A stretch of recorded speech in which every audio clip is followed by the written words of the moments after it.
patio pain means big-time financial losses. We spend money and time and a lot of effort to make this happen. And suddenly you cut us. This is not acceptable.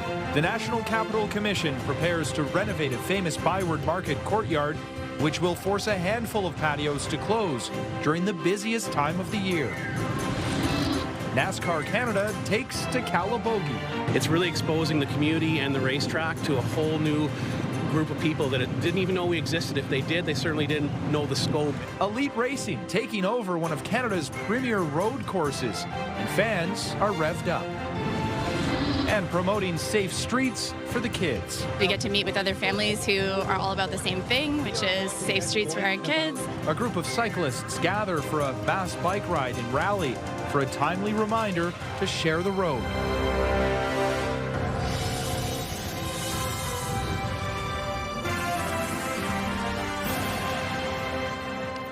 Good evening, and thank you for joining us. Less than a week before Donald Trump's deadline to impose higher tariffs on Canada, the U.S. president says trade talks with Canadian officials have not been a focus. It comes as the U.S. is increasing duties on Canadian softwood lumber and warnings that a prolonged trade war will shrink the Canadian economy. CTV's Colton Prale starts us off. New American softwood lumber duties are cutting into Canadian businesses.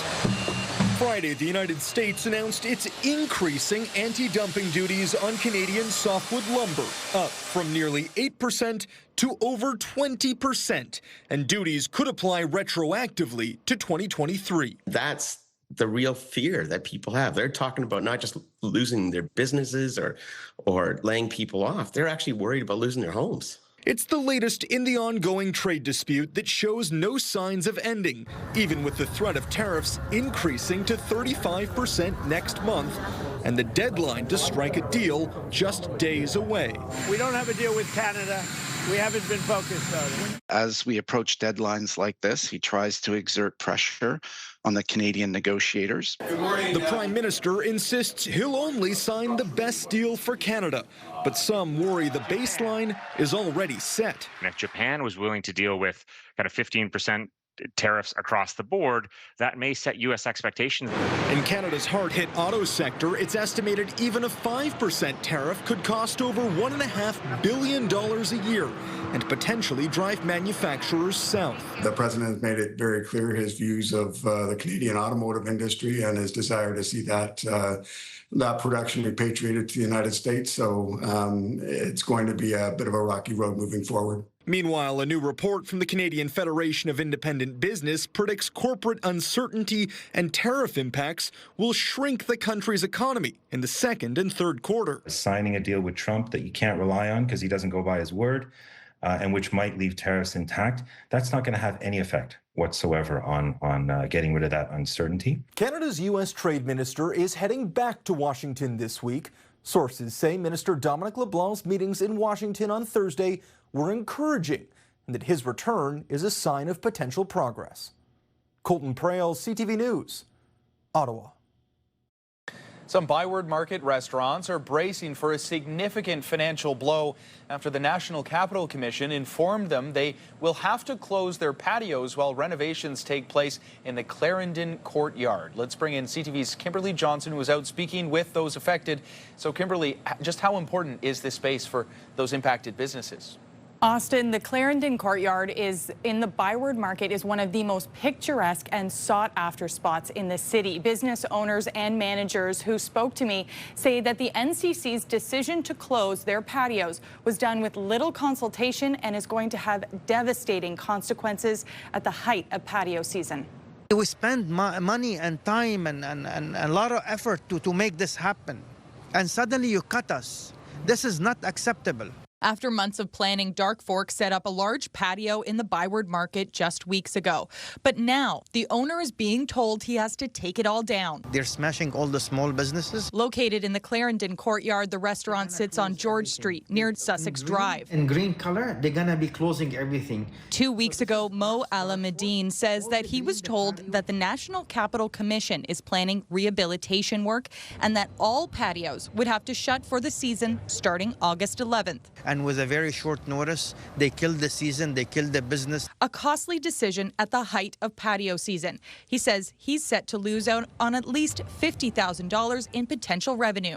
He's also going to have to cut staff, because at the Dark Fork, inside the building, blind servers serve patrons, while outside, deaf waiters and interpreters serve customers. Some businesses, they survive on this season. Like, these 2 months are very important for the restaurant business in the city. The National Capital Commission says that the renovations are to preserve heritage elements, improve access, and update stormwater management. In a statement to CTV News, the NCC says, "We understand the impact these much-needed repairs will have on our tenants and are working with them to help minimize disruptions." The NCC says the work will finish in the spring of 2026. But over at Social, Jessica McEwen says that closing patios at the height of the season is extremely disruptive. 60% of our business in the summertime months is patio activity. So unfortunately, we're going to really be at a loss. The restaurant says there was a lack of consultation on the project, and collectively, the impacted courtyard businesses could face hundreds of thousands of dollars in losses. Obviously devastating. We are a really event-forward summertime destination, which means I do host a lot of weddings in the summertime. The National Capital Commission says that the work will also involve the York courtyard across the street, and work hopes to be completed by next summer's patio season. Austin? Definitely a lot of disruptions there. Kimberly, thank you for this. That's CTV's Kimberly Johnson reporting live for us tonight.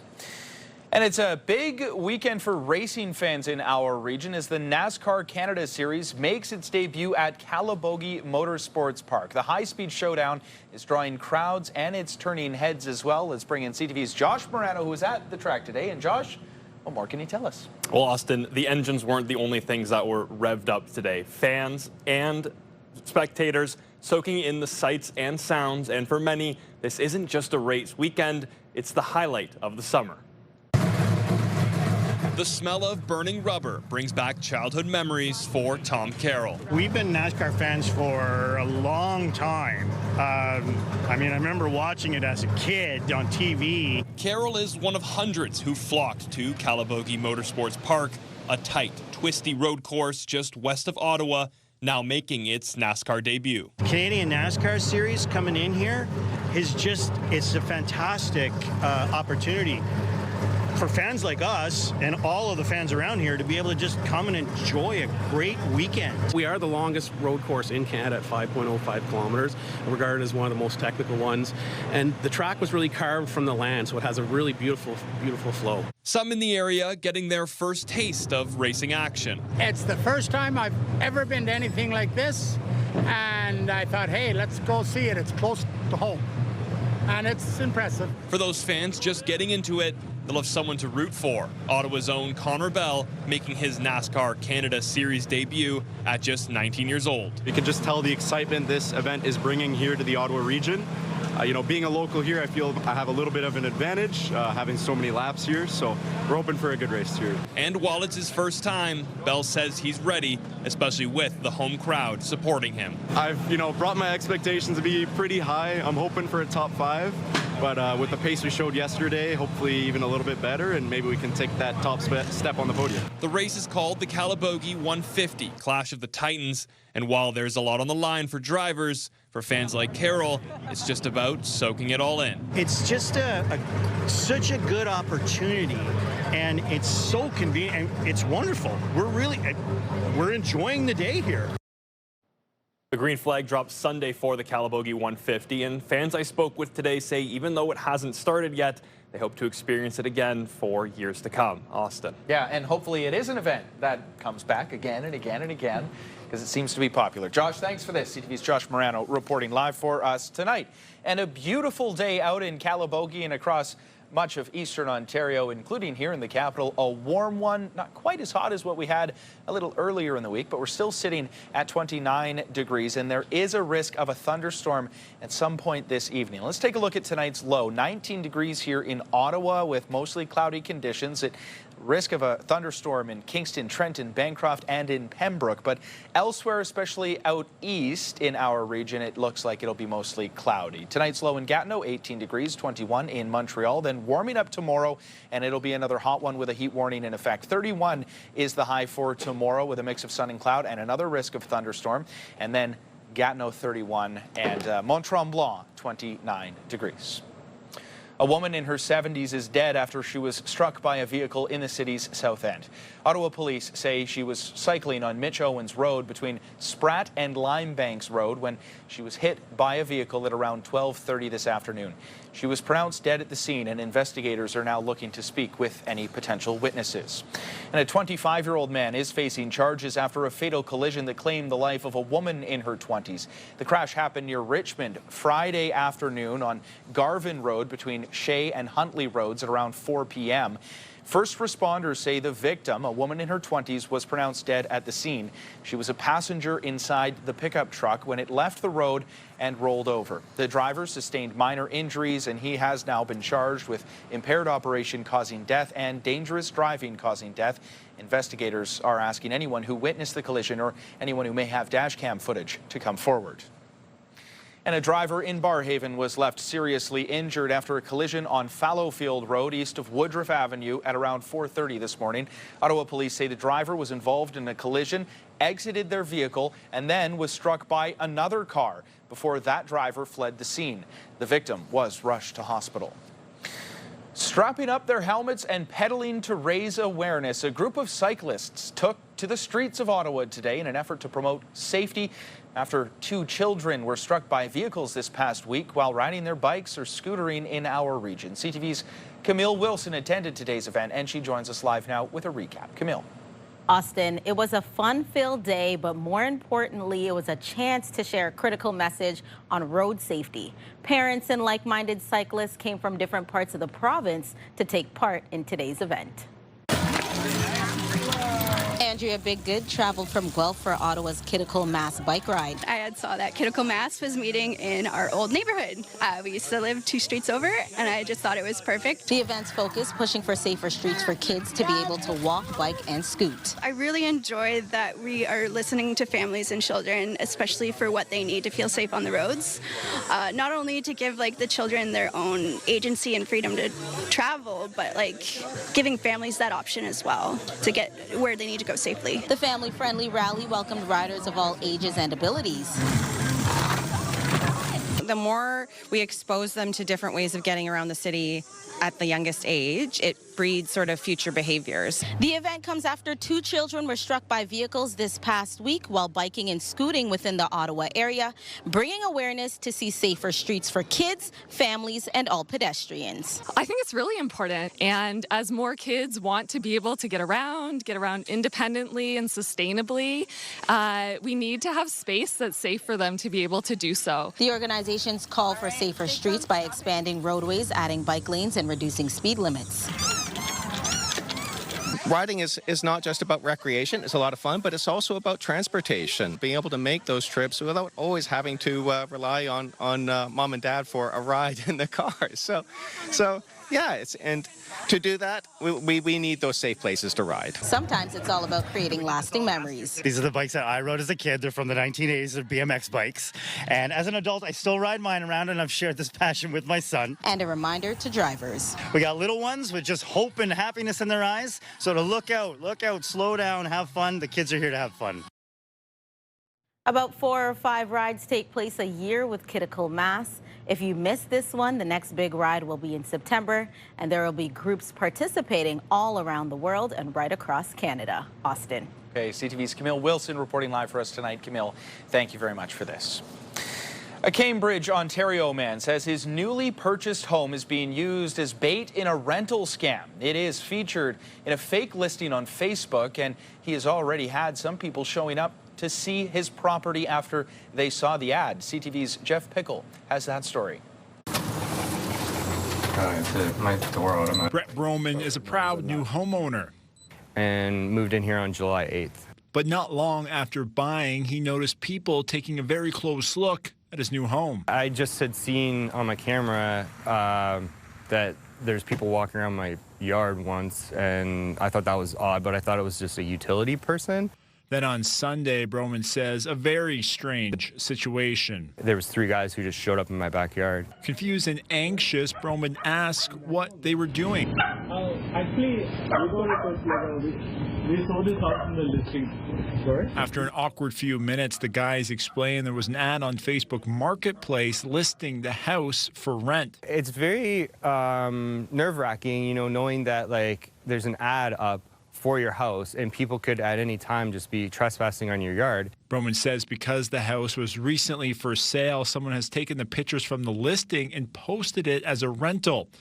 At well below market price, Broman says he's worried someone might fall for the scam. So people are probably going to be thinking, like, this is such a good deal. Broman has reported the issue to police, who say until money changes hands, there's little they can do. He says his attempts to contact Facebook and get the ad removed have not been successful. Their bots just keep on saying it doesn't go against their standards, and then the ad's still up. So it's been since Sunday, and now today's Friday. Well, Broman says he is hopeful to avoid any more awkward encounters. I'm wondering, like, oh, are people going to just start peeking in my windows while I'm, like, sitting there watching TV or cooking dinner? He wants people to be aware of the signs of a scam. Make sure that you actually see the inside of the house, and whoever you're talking to has a key and can go inside and can show you around, not just tell you to walk around outside. As of this afternoon, the ad remains on Facebook. Broman is hopeful it will come down so he can enjoy his new home in peace. Jeff Pickle, CTV News, Cambridge. At first I thought it was a gunshot, but I noticed it was way too loud to be a gunshot. Straight ahead, an Alberta woman is fighting for her life in hospital after she was struck by lightning while waiting at a bus stop. And here's a live look now through our Centennial Glass Skycam. It's currently a toasty 30 degrees. Get the latest live local breaking news. Sign up now for our morning and evening CTV News Ottawa newsletter. The best local content from CTV News, CTV Morning Live, and News Talk 580 CFRA. Get it all in one place. Sign up now at ctvnewsottawa.ca. The CTV News Ottawa newsletter is brought to you in part by CAA Business.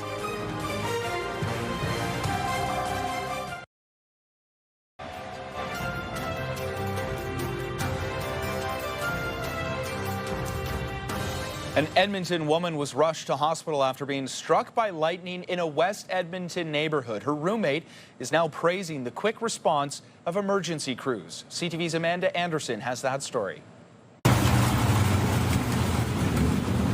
This is a glimpse of a severe storm that rolled through Edmonton Thursday afternoon.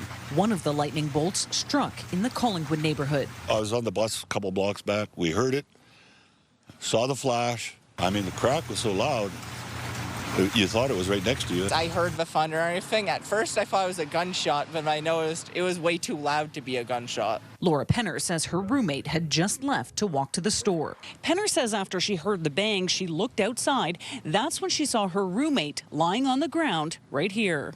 So I saw the lightning. It hit her pretty much directly. It flashed all around her. And so I ended up getting my partner and then my other partner to run over and administer CPR while I called EMS. By that time, Marty Hemrick had gotten off the bus, steps away from where the woman was laying on the ground. My first thought, because of the world today, do you need Narcan? No, she doesn't do drugs. She got hit by lightning. I was about to step up and help with the CPR because I have some training. He wasn't needed. There's an EMS station about a block away, and Penner says a crew was able to get to the woman about a minute after the call. And so it was really amazing that they were able to get out here so quick. They worked on her for 20 minutes before they loaded her up, so, you know, because what I saw there, you know, is pretty sad, you know, to be just out for a walk. She was taken to hospital in critical condition. Penner says she's still unconscious and sedated. Amanda Anderson, CTV News, Edmonton.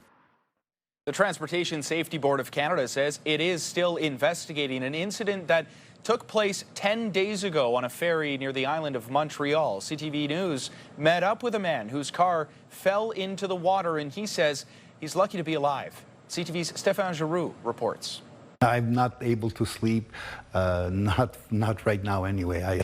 It's been more than a week since Laval businessman Michael Demarinis almost drowned after an incident at the Laval-Ile-Bizard ferry. I was car number 5, and when it was my turn to get off the ferry, I don't know what went wrong, but the separation from the ferry and the platform was maybe at that point when my back tires had to cross, it was maybe, I would say, 2 feet, where it caused the car to completely drop. Demarinis says he couldn't get out while the car was half submerged. Because I was afraid of the ferry would come into me, and that was probably the scariest part. He says the decision to try to push the car with the ferry's platform was catastrophic. He didn't put the car back onto the ferry. All he was doing was squeezing the car onto the platform, which caused all the windows to shatter. And that's where I started to panic, because he could have basically killed me right there and then. And when the car began to drift, getting out wasn't simple.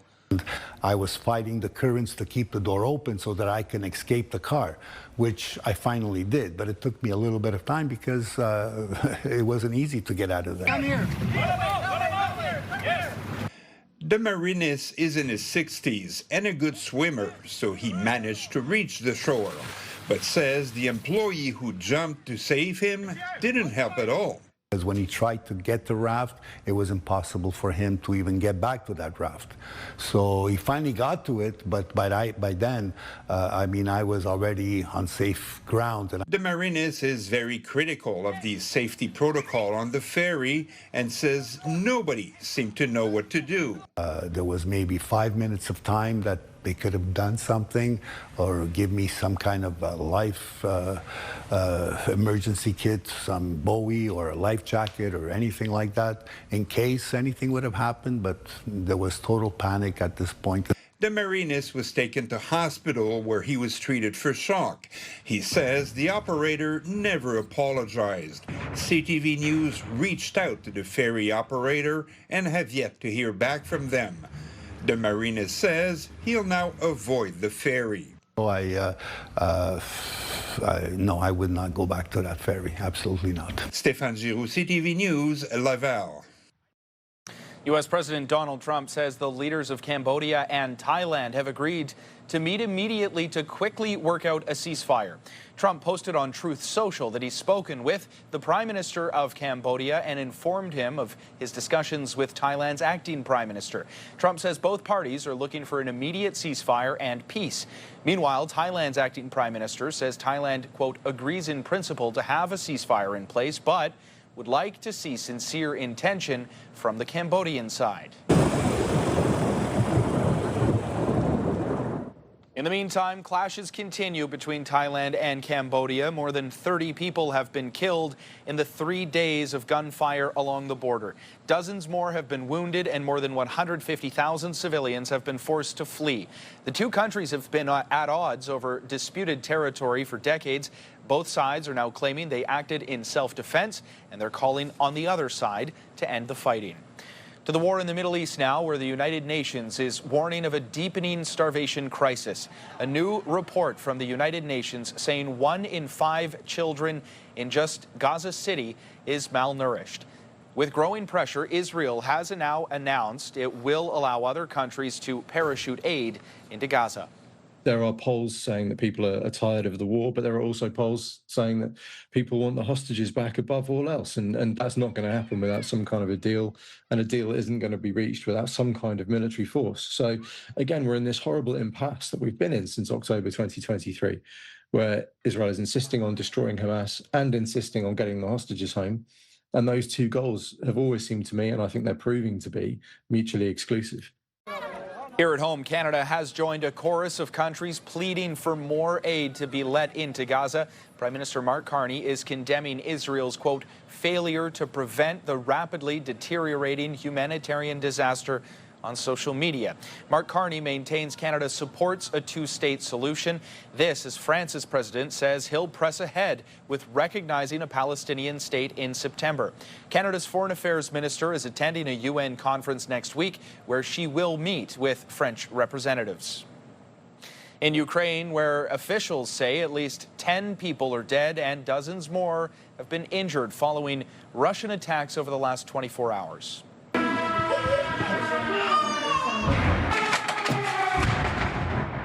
Ukraine says Russia launched more than 200 drones and 27 missiles into Ukraine overnight, destroying industrial sites and residential buildings. Russia says it carried out a group strike with high-precision, long-range weapons against a Ukrainian military complex.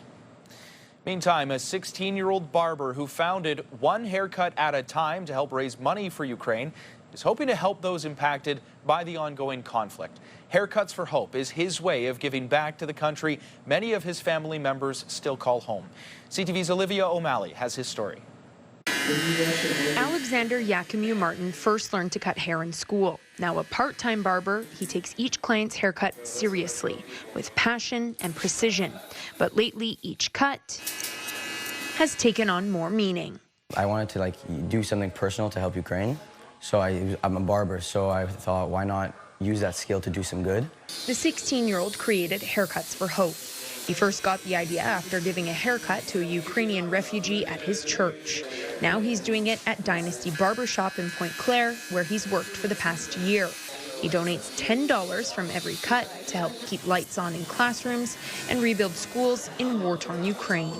It gives them the same chance that I have to learn with light and without bombs.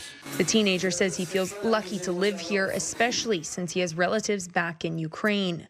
What's happening to his family's home country is never far from mind. He wears a Ukrainian trident around his neck, a symbol of resilience amid the ongoing fight for freedom. My grandparents are Ukrainian. My parents are Ukrainian. We grew up speaking Ukrainian in our house, and we stayed really close to our heritage. His co-workers say taking on the fundraiser at such a young age proves why he's a cut above the rest. I'm super proud of him, and all of us here are. It's super cool that he could use his passion and his craft to fund this whole thing and make a real difference in the world. Yakimu Martin is well on his way to raising his goal of $1,000. It's nice knowing that my money's going to a good cause. You want a texture pad or no? Especially when his clients are so pleased with the end result. I love it. It's great, yeah. He's an amazing barber. Yakimu Martin hopes the buzz continues to grow so he can give back even more to schools in Ukraine. Olivia O'Malley, CTV News. I'm nothing to hide. Go for it. And so, long story short, they found fentanyl. An Alberta man is demanding accountability after he says his car rental went sideways while crossing back into Canada. He claims border agents found remnants of a deadly drug inside the vehicle. We'll have details on that story after the break. A reminder for transit users, you are not able to ride O Train Line 1 this weekend. The Confederation line will be closed all day today, and it has been, and that closure will last through Sunday as well as part of the integration work for the O Train East extension. R1 replacement bus service is running between Tunney's Pasture and Blair Station over the course of this weekend. And hopefully they'll have the AC blasting on those replacement buses because we do have a heat warning in effect for Ottawa.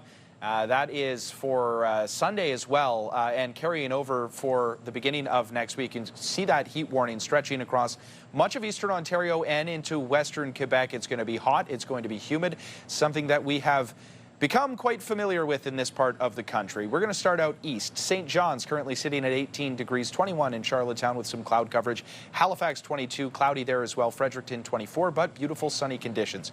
We're currently sitting at 29 degrees with some cloud coverage starting to creep over the city, and we do have about a 40% chance of rain overnight. Toronto's getting rain right now, currently sitting at 24 degrees. Out on the prairies, it is warm, at least in Winnipeg, 30 degrees, and then further into the prairies, Regina and Saskatoon at 25 and 22 degrees apiece.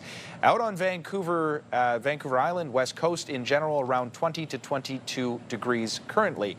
Tonight, as I mentioned, there's that chance of showers, about a 40% chance, and a risk of a thunderstorm as well, before warming up tomorrow to 30 31 degrees, and that will be the high in the Ottawa Valley as well. 31 with that chance of showers. No risk of a thunderstorm tomorrow afternoon in the valley, but there is a risk of a thunderstorm along the Seaway with a low tonight of just 20 degrees and then a high of 31 come tomorrow afternoon. And a quick look at the 7-day shows us Monday will be the warmest day in this hot spell with a high of 33 degrees.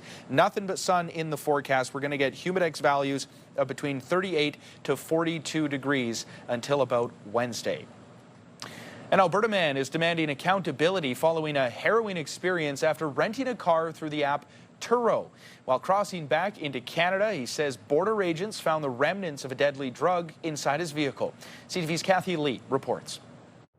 A day trip to the United States using a rental vehicle through peer-to-peer car-sharing company Turo took an unexpected turn for this Calgary man. Shocking, and it literally flipped my life over. While crossing the U.S. border back in February was no trouble, returning home was. Christian Riaz says Canada Border Services Agency officers asked to search his car. Well, I have nothing to hide, go for it. And so, long story short, they found fentanyl. Dogs went in, they went into my business, they went into every nook and cranny of my life, as well as the passenger's life, thinking that we were drug dealers or drug smugglers. He claims officers found about 2 milligrams of fentanyl residue, a deadly amount. They made the conclusive understanding based on that residue that it was from somebody before us. Me and the passenger were like in disbelief of like, this is nuts. But after 3 hours, they were allowed to leave. The CBSA says it can't comment or provide details about specific cases. Despite Riaz obtaining documents about the border search, Turo disputes his claims about the drugs, saying to CTV allegations regarding the presence of fentanyl in the vehicle are not supported by the records available to Turo. The San Francisco-based company restricted the vehicle, but to Riaz's surprise, he says it was relisted the next day. Turo says it confirmed with the owner of the vehicle that it was thoroughly cleaned before being relisted and that it's confident in its safety standards and long-standing policies requiring clean, safe vehicles. Riaz wants Turo to do more, but that might be difficult. They will always disclaim liability and say it's between you and the driver. Riaz refused Turo's refund offer, instead saying he wants to see change. Accountability. An investigative body that looks at car sharing or car sharing companies to ensure safety for all car renters. Kathy Lee, CTV News, Calgary. They're close by, and that's what the businesses want to see. Straight ahead, we'll take another look at this story in case you missed it this week on the Ottawa Police Hub. Now a full year in the Rideau Centre, but has it made a difference in the ByWard Market when it comes to safety? iHeartRadio Weekenders is powered by Barhaven Ford, Ottawa's newest and largest Ford store, and Eastern Ontario's Ford EV leader. And it's time now to check in with our iHeartRadio Weekender, Tanea Taylor. Tanea. You can catch the Vegans Who Snack Food and Art Festival today. This is one of my favorite events in Ottawa because it fully focuses on local small businesses. It features great snacks, handmade goods, live entertainment, and lots more. It's also pet friendly, so you can bring the dog. This is at Parkdale Market, and Finn and I will definitely be there.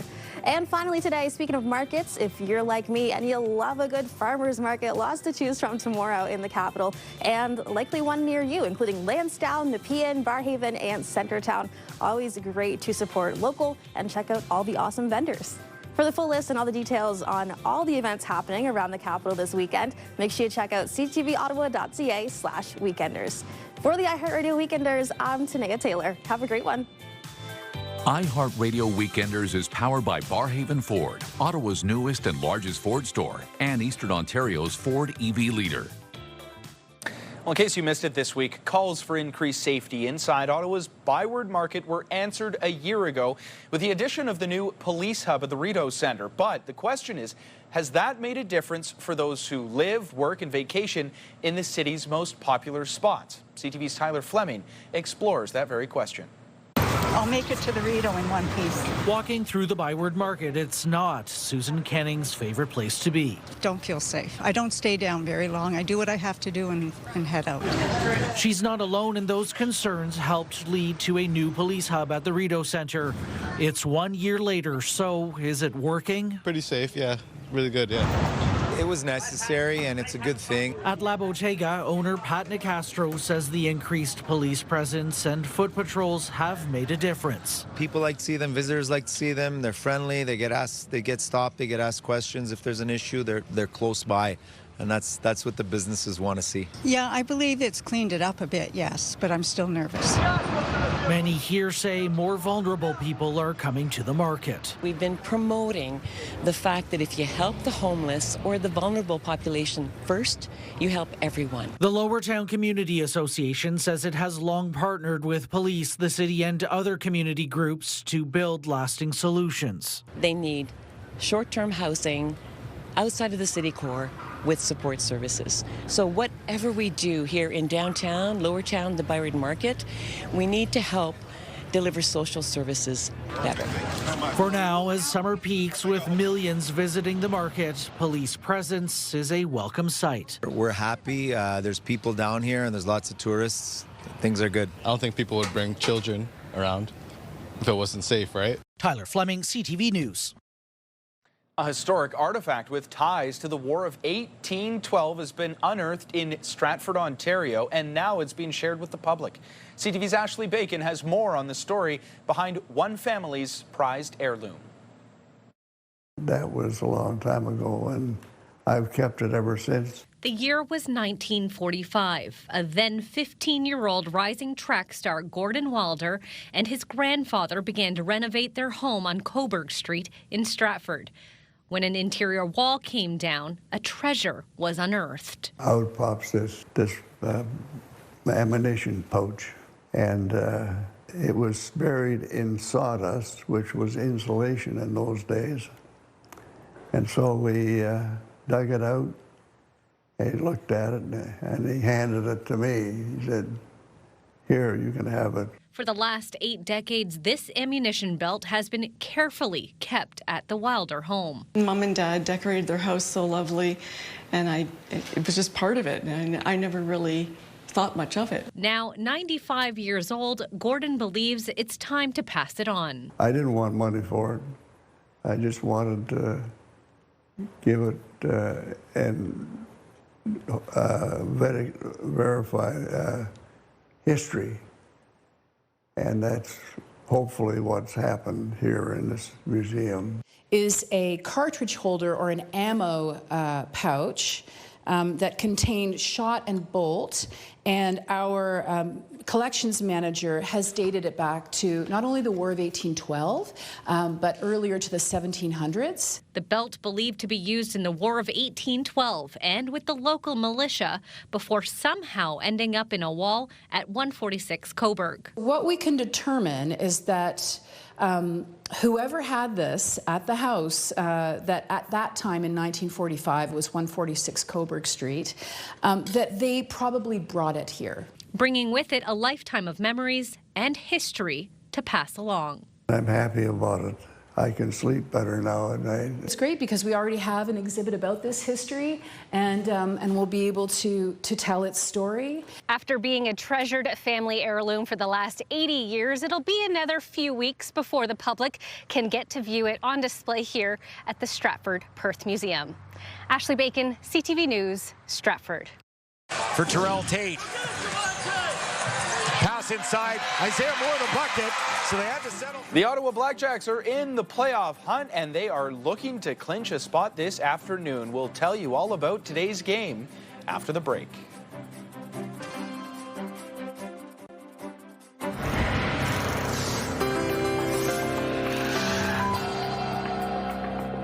In tonight's big picture, an impressive summer staple in Edmonton is now open for business, along with an homage to a local business. This massive corn maze is a whopping 5 kilometers long. It usually takes people about an hour to complete. The corn maze rents land from a farmer who grows potatoes for the Little Potato Company, and they say it would take an hour. It would probably take me at least 3. Turning now to some other stories that you need to know. We want to bring in CTV's Kimberly Fowler for more on this. Kimberly. Well, thanks, Austin. We've got Jaiku Kombit. It's a nonprofit organization supporting individuals and families of African and Caribbean descent. Well, they celebrated a milestone anniversary last night. A wide range of different programs that benefit children and youth and adults and seniors. So I'm very excited to see the turnout and that we are recognizing the great work that has been done. The organization is celebrating 25 years of service and life-changing programming, including helping young kids with academics, as well as entrepreneur and senior programs for the Black community. Last night's event was even emceed by our very own Stefan Keys. For Terrell Tate. Pass inside. Isaiah Moore the bucket, so they had to settle for the easy. The Ottawa Blackjacks under pressure, opting for the easy layup instead of the three and the win over the Saskatchewan Rattlers this afternoon. It looked like that decision backfired. They end up losing another close game in target time, 97-96. Now, with the win, Ottawa could have punched their ticket to the postseason today, but not all hope is gone. They can clinch a playoff spot with a win over the Scarborough Shooting Stars on Tuesday night. Tip-off scheduled for 7:30. This is something off the training field. Haaland with the ball and put on, and it's the opening goal. Ottawa Rapid FC returned to their home pitch last night after nearly a month away. Liv Scott with the header, making it 1-0 for the Rapid, and that would be all that they need against the Halifax Tide. Ottawa moves now into third place in the Northern Super League standings, 1 point behind second place Montreal Roses. The Rapid now travel to Vancouver to play the Rise, and that's on next Saturday. And with the infield in, that's going to drop out in shallow left for a base hit. And the Toronto Blue Jays, they're the talk of the town, arguably the best team in baseball right now. The Jays beat the Tigers 6-2 last night, improving their record to 62-42. They now have the best record in the MLB. They a position they haven't held since the late season in 1992. You know what happened in 1992, right? Yeah, we all remember. Oh, yeah? And 93? And 93, yeah. Sure. Yeah. Well, the Jays and Tigers, they're playing right now. The game started at 6. They're currently at the top of the fourth. It's still tied 0-0. But, yeah. And it's so much fun when a team like the Blue Jays is doing so well, because that's one team that, like, all of Canada can get behind. Exactly. You remember 92, 93 Whamco? I don't. Devon White, Roberto Alomar, Paul Molitor, Joe Carter, John Olerud. I remember the Raptors run, and that's another one of those situations, right, where the whole country can get behind a Toronto team, and you won't see that for the Leafs. We love it. Go Jays, go. Yeah, there you go. Well, Kim, thank you very much for this. Appreciate it. It's one thing to break 100 when you're on the golf course. It's another thing to play at 100. We'll share the story of one golden golfer when we come back. And here's a live look now through our Centennial Glass Skycam. It is currently 30 degrees. Hairstyles, courtesy of Salon Fiorella. Here's a recap of the top local stories we're following right now. It was a very short notice. They killed the season, they killed the business. Patio pain means big-time financial losses for some businesses. The National Capital Commission prepares to renovate a famous ByWard Market courtyard, which is forcing a handful of patios to close down during the busiest time of the year. NASCAR Canada takes to Calabogie elite racing at one of Canada's premier road courses, and that has fans revved up for a first-of-its-kind event in the Ottawa Valley. As more kids want to be able to get around independently and sustainably, we need to have space that's safe for them to be able to do so. And promoting safe streets for kids, a group of cyclists take to a mass bike ride and rally for a timely reminder to drivers to make sure they're sharing the road. And there probably will be a lot of people out and about over the next few days trying to soak up as much sun as they can comfortably, although some of it won't be all that comfortable because we do have a chance of showers, 40% tonight, and a risk of thunderstorm through this evening, waking up to about 20 degrees and warming up from there. 31 is the daytime high for tomorrow. 33 is going to look like the hottest day of the week so far on Monday, and that has nothing but sun in the forecast. 30 on Tuesday, 40% chance of rain on Tuesday and Wednesday with a high of 26. But until we get to Wednesday, we're looking at humidex values between 38 and 42 degrees, according to Environment Canada. Well, finally for us tonight, this is a fun one. I love these types of stories. Celebrating a century by swinging in style. Yeah, Saskatchewan man just celebrated his 100th birthday on the golf course. I got something to do. It was better than sitting home and watching TV. It's just beautiful out here in the sunshine. Always needs a golf glove, so we threw that in. But he also has a lifetime membership. Hopefully he gets to use it for many more years. Lifetime membership for the golfing, his golf cart, and he keeps his golf cart in a shed over on the other side. Elvin Mitchell, he didn't start playing golf until he was in his 40s, but that means that he's been hitting the links for about 6 decades still.